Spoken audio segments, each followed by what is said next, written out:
Khryi Thornton, you're watching Pro Player Insider. You remember a little place called Glenn's Barbecue? Right down there on 11th Street? Oh, you from Panama? Yes, Oh, man, yeah, I do. This is always the fun there. And what I was going to tell you is there's a little buddy of mine that said, hey, put in a word or two in the ear of Calvin Pryor, who went to St. Joe, Khryi Thornton, who went to Bay High. Yeah. So I know about Bay Harbor. Yeah. So, yes, it's good to see a hometown influence coming back in the game. What do you see that is community related and you know, around everything that you've grown up with and seen too that I know? You know, what are the things that you see you want to go back and affect that community with? With the community, I mean, well, it's not really a lot. I mean, it's not really a lot of people that come out of Panama that even to play sports. Every now and then you might have somebody come back to talk, but it's rare. A lot of people. I mean, not saying it's a bad place, but Panama inside the city is more urban and more impoverished kids. A lot of people don't really look at sports as an outlet. They look at more of a, you got to hustle to get your money, and when I mean hustle, I mean hustle by any means, get it by any means. I feel like kids need to see a positive role model. Come back, have some type of events, shirts, balls, little mini camps for kids to show them the right way or some of the right ways to get out. Me personally, I've been working since I was 14, so I feel like I had the responsibility and the actions to make it out. Growing up in a house of 14 people, mom was on the sole provider. I've learned responsibility early, and I've really never. I had people try to lead me in the right way, but the people I had try to lead me in the right way were always doing the wrong things. So I've always learned my lessons by looking at them and knowing what I should not do to get where I want to be in life. Yeah, just learning from their mistakes. Yeah. But what are you going to do now? What are you going to do this moment to elevate your game and keep you, in this position for as long as you possibly can? I'm in that playbook. I'm in the training room every day. Even if I don't have injuries, I go in the ice tub. Try to keep up the nicks and bruises.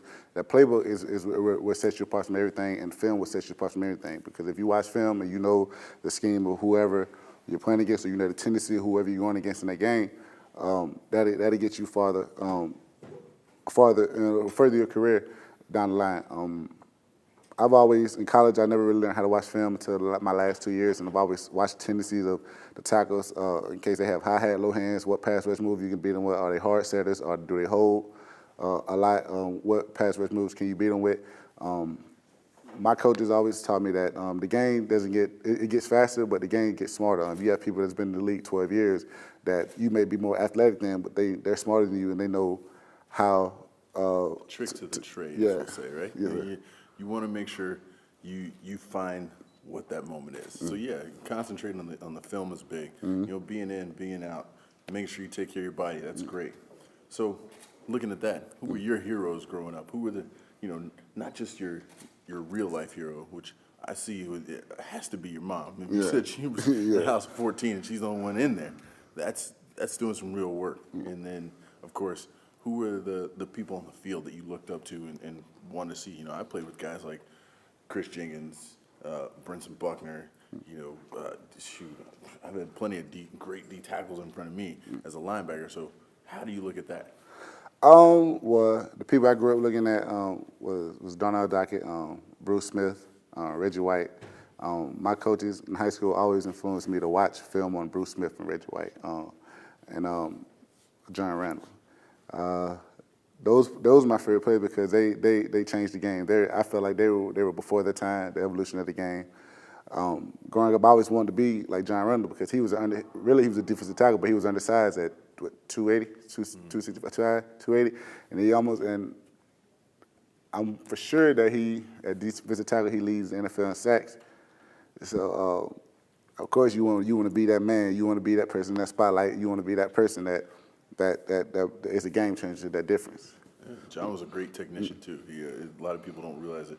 He played undersized, but he was a great guy with his hands, body, and knew exactly what he wanted to do with people. That was crazy. That was one of those that you don't see often, as you said, ahead of his game. So, let's look at what is one thing that you need or you feel like you'd want to have as a, one talent, we'll say, that you wish you had that you don't already? I wish I could sing. I ain't gonna lie. I wish I could sing. Well, that's never gonna happen. I already hear that. But yes, that's a good one.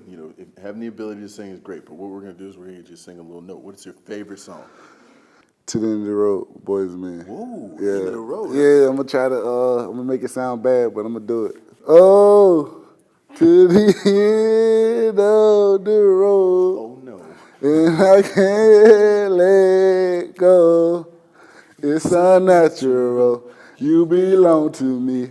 I belong to you. Hey, okay, you're getting there. We don't take you long. Yeah, it It's don't all take me long. We're gonna send this to somebody. They need to help this man learn this.